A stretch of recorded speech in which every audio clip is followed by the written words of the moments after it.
luapan kemarahan Presiden Joko Widodo kepada para menterinya pada sidang kabinet 18 Juni lalu menjadi sorotan.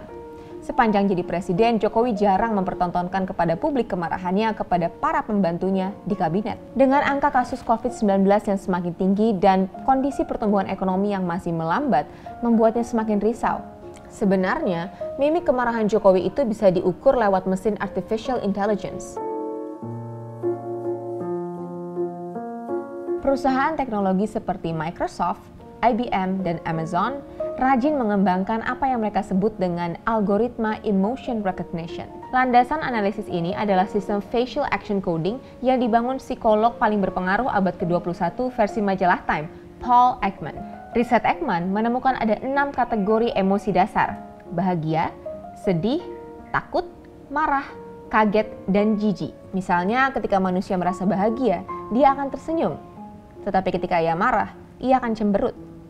Kami bekerja sama dengan sebuah perusahaan asal Spanyol, Emotion Research Lab, untuk menganalisis apakah Jokowi benar-benar sedang marah. Emotion Research Lab is a technological company, so we are experts in artificial intelligence, and inside this field, we are experts to read or to understand emotions in people's faces using our own proprietary technology.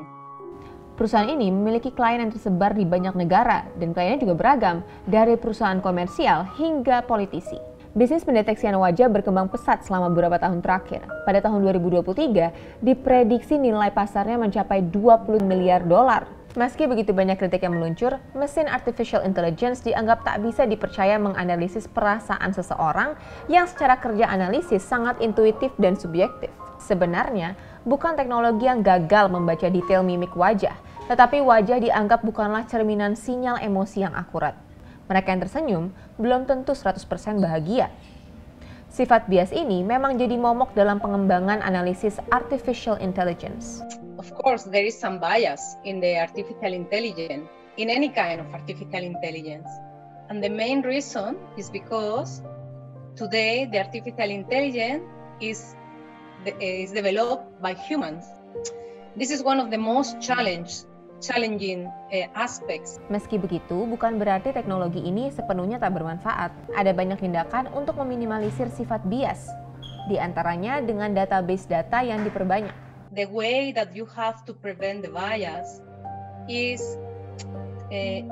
regarding the number of data that you are using to generate your technology.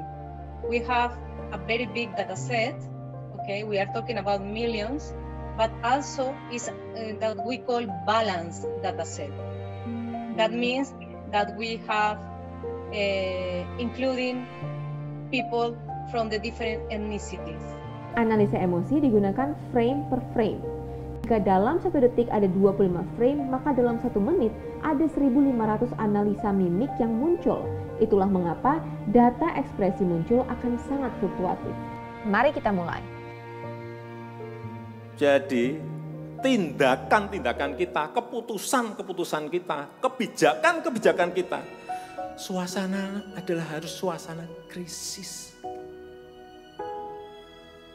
Jangan kebijakan yang biasa-biasa saja, menganggap ini sebuah kenormalan. Apa-apaan ini?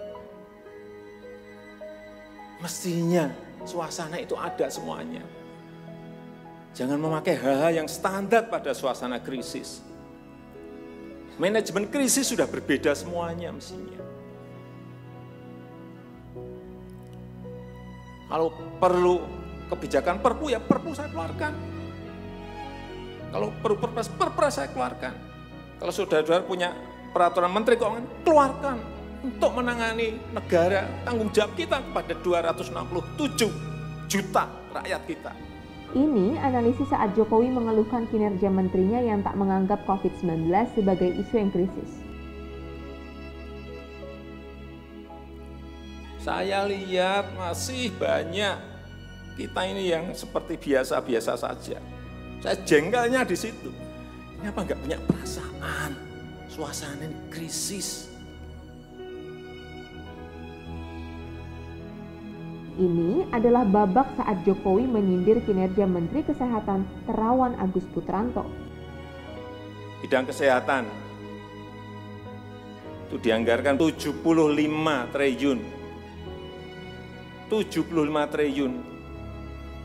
Baru keluar 1,53% coba. Uang beredar di masyarakat kerem ke situ semua. Segera itu dikeluarkan dengan penggunaan yang tepat sasaran sehingga men-trigger ekonomi.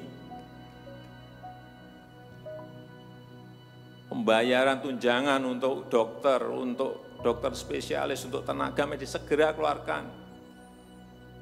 Belanja untuk peralatan segera keluarkan. Ini sudah disediakan 70-an triliun seperti itu. Saat berbincang soal ekonomi, yang terlihat dominan adalah raut sedih. Raut kesedihan dominan terlihat saat Jokowi berbincang UKM yang belum terbantu optimal. Usaha kecil, usaha mikro, mereka nunggu semuanya. Jangan biarkan mereka mati dulu baru kita bantu, nggak ada artinya.